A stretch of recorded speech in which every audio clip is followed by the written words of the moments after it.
What's going on, guys? MariK here, back with another Dragon Ball Super deck profile. I know it's been a bit since we did a deck profile. We didn't decide to do one for the deck we took with us to Atlanta because, well, it wasn't really any different than anything we had already done a video on. But this past weekend, we decided to give androids a break, to stop pissing people off with Cell, and instead we decided to run World Martial Arts Champion Son Goku.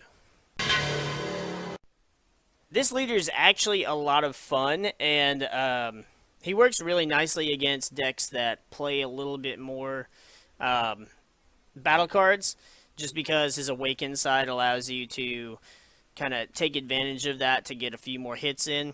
Unawakened, he has the attack leader draw a card, and he untaps 2 when he awakens. Into Stopping Power Son Goku.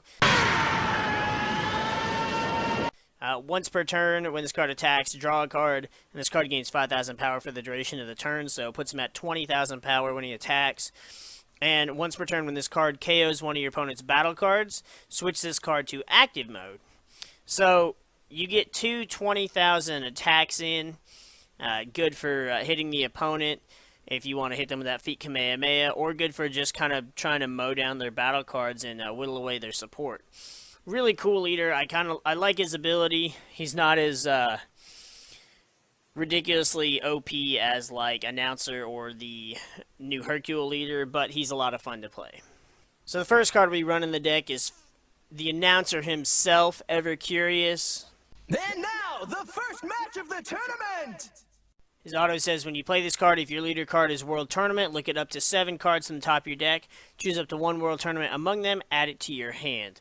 So he basically lets you search for any of the World Tournament World Tournament battle cards, and if you're playing with the World Tournament leader, you're probably playing a World Tournament deck, and that just gives you a lot of flexibility with what you can add to your hand. We also run 4 Announcer Play-by-Play Pro. Ladies and gentlemen, thank you for your patience! He's a 1-cost 1,000 counterattack. If your leader card is World Tournament, negate the attack and play this card. And then during your turn, when you play this card, if there are 2 or more World Tournament other than this card in your battle area, draw 2 cards. So most of the time you're going to play him and get the draw 2, but he is nice to have as a backup for a counterattack. This card, I rarely saw this card during our tournament, to be honest. But when you do get it, it's so nice to be able to put yourself a free combo on the board and draw 2 extra cards. Then, speaking of free combos on the board, one of my favorite cards to play was Trading Blows Son Goku. He's a 1-cost 5,000 power. It says when you play this card, if your leader card is World Tournament and your opponent has 5 or more cards in their hand, your opponent chooses 1 card in their hand and places it in their drop area. So really nice to play starting off, whether you go first or second. It's a great way to use your 1 energy and just, rip away your opponent's options. Then we've got one of the best utility cards that came out of the set, in my opinion. It's Double Impact Krillin.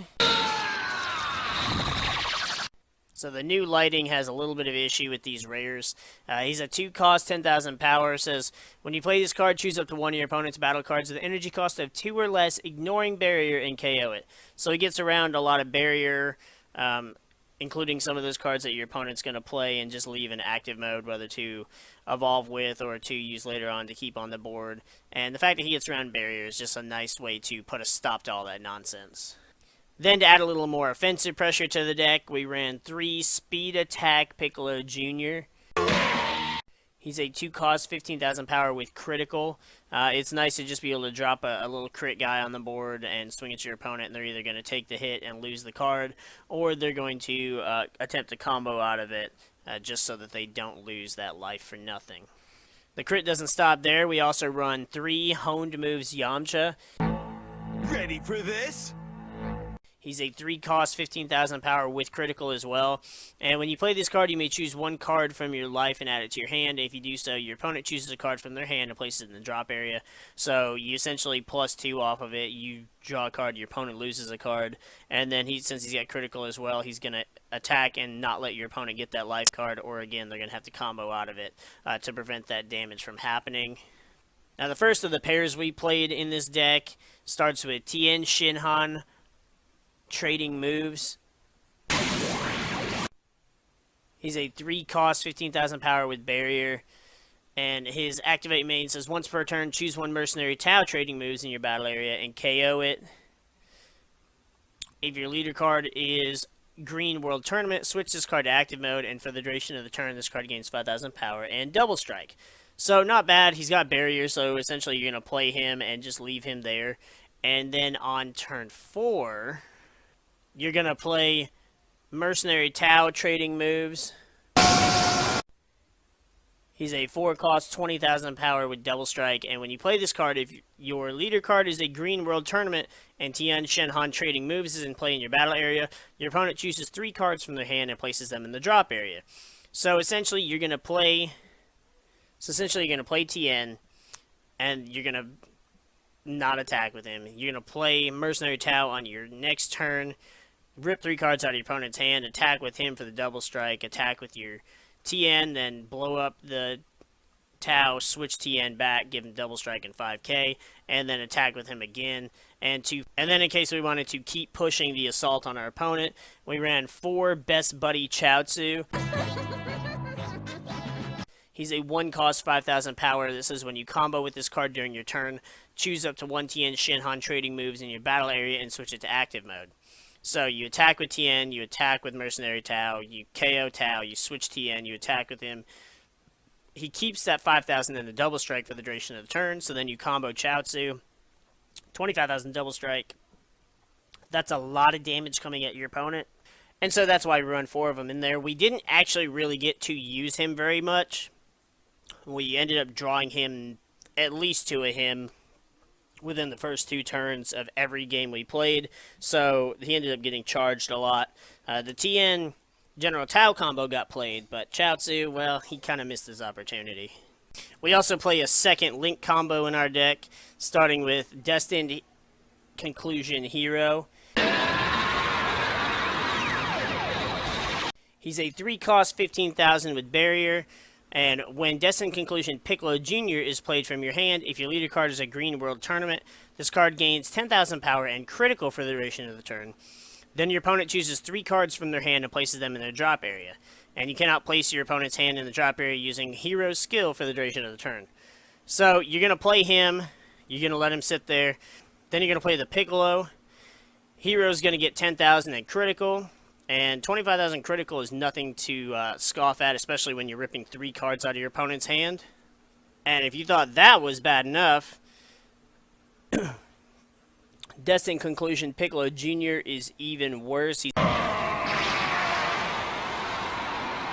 a 5-cost, 20,000 with critical, and when you play this card, choose up to 1 each of your and your opponent's battle cards and KO them. If you KO Destined Conclusion Hero as your battle card, for the duration of the turn, this card gains plus 10,000 power and triple strike.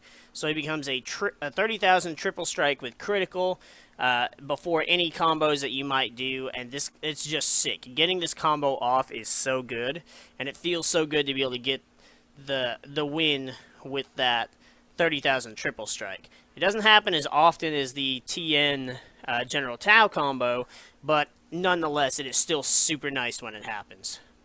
Up next, we got our super combo. We got 4 Martial Daughter Chi-Chi. Right! Let me jog your memory! The only difference here between this and the regular combos is if your leader is a world tournament and you have 5 or less life, you can draw 1 card and give it 10,000 power. So slightly better than the normal green super combos, but not a whole lot enough to make a lot of difference. Up next, for our little splash of Overrealm, we ran 4 Dark Temptation Toa. She's a 3-cost, 15,000 with Overrealm 3. And when you play this card using Overrealm, if your leader card is a green or yellow card, choose 1 of your leader cards and it gains 5,000 power for the duration of the turn. And your opponent chooses 1 card from their hand and places it in the drop area. So it goes along with the discard theme of the Green World Martial Arts Tournament support. And it gives your leader that extra 5,000 boost. So now, when you're awakened and you attack, he's 25,000 for both of those attacks. And that is a lot of power coming at you for no combo. And it's even better when you couple it with Feet Kamehameha.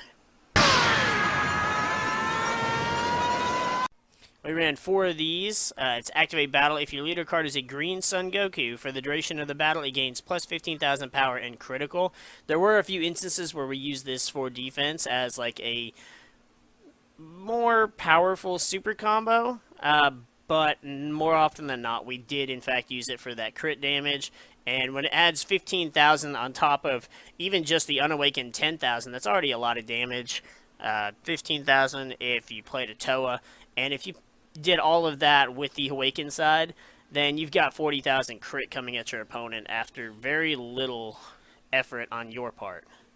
As for the side deck, in the case that we did play against some slower, more mid-range control, stally decks, we did side deck a third hero and a third Piccolo Jr., just in case we wanted to slide them in there to increase our chances to get the combination off. We also side decked my personal favorite tech for green, Father Son Kamehameha. It's a 1 cost that basically lets you kill anything.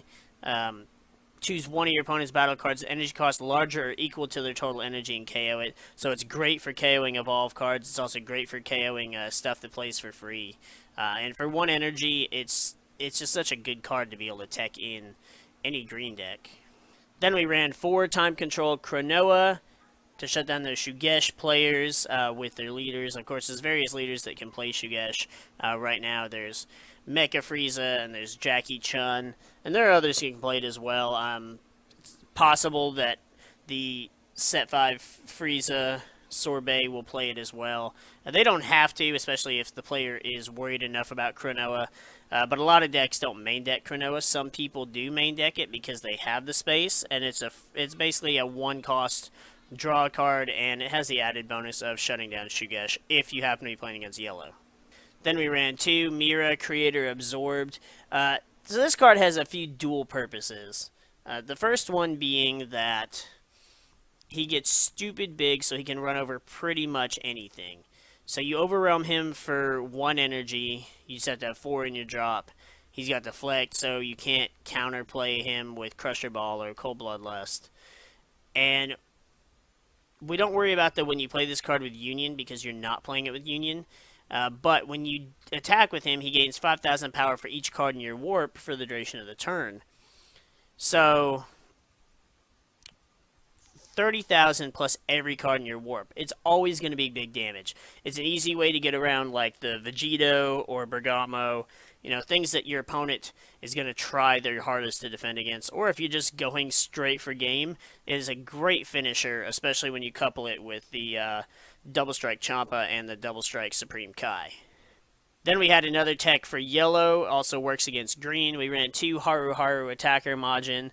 It basically just gives us another crit attacker that kind of goes along with the theme, since crit and kind of controlling your opponent's hand work well together. And when you play it, if the leader is green or yellow, you get to untap 4 energy, so it actually can get you an extra energy if you play it at the right time. So a nice little card to tech against yellow.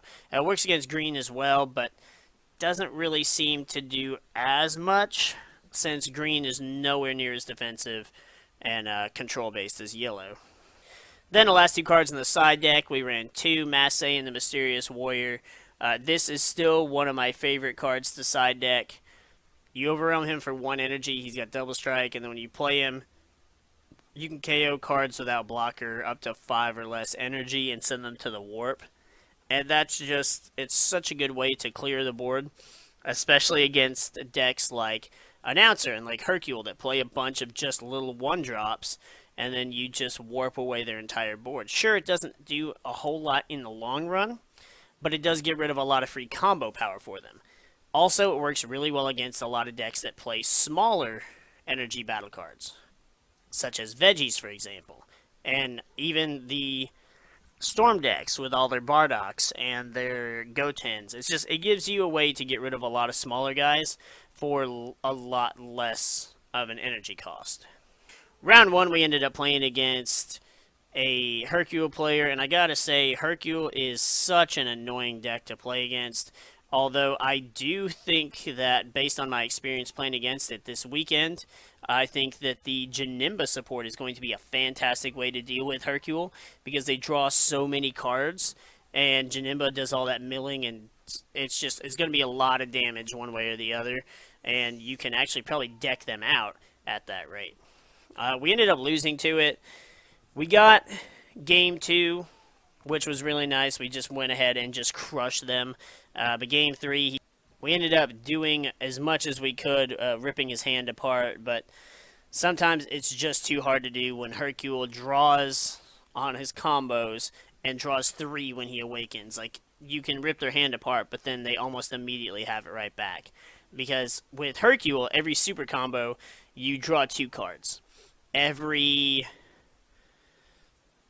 Unbreakable Son Goku, you draw 2 cards. And then every regular combo, you're drawing a card. So, like, hand advantage is constantly in your opponent's favor. So even when you're running a deck that likes to take away that advantage, you can't take it away as fast as they can gain it back. So he ended up taking that round against us. Round 2, we played against our teammate running Lord Slug. And it's a really annoying deck. But the only card that really pisses me off is the 3-drop, the white stone-looking dude, female, whatever it is. Makes you discard when it attacks, and it has crit. So that's kind of really annoying.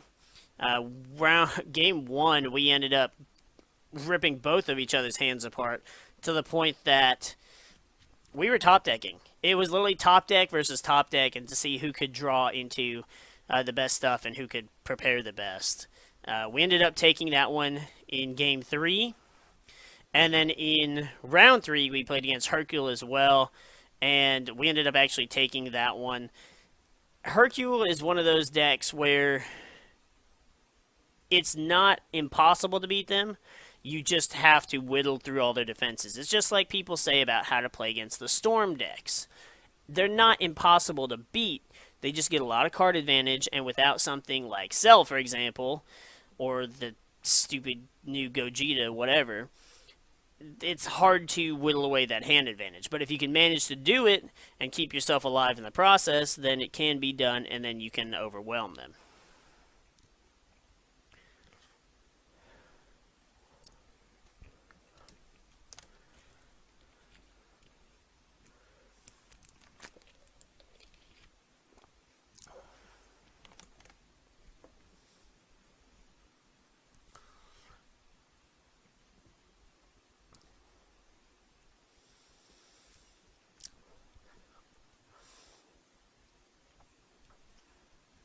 So that's going to do it for this deck profile. If you guys enjoyed, if you guys have tried out the green Goku leader yourself and you like it as much as I did, make sure you hit that like button down below for us. You know, we appreciate the support. We appreciate all of our subscribers as well. You guys have been fantastic. We're well over 1,200 now, and our content, especially the Dragon Ball content, has really been kicking off.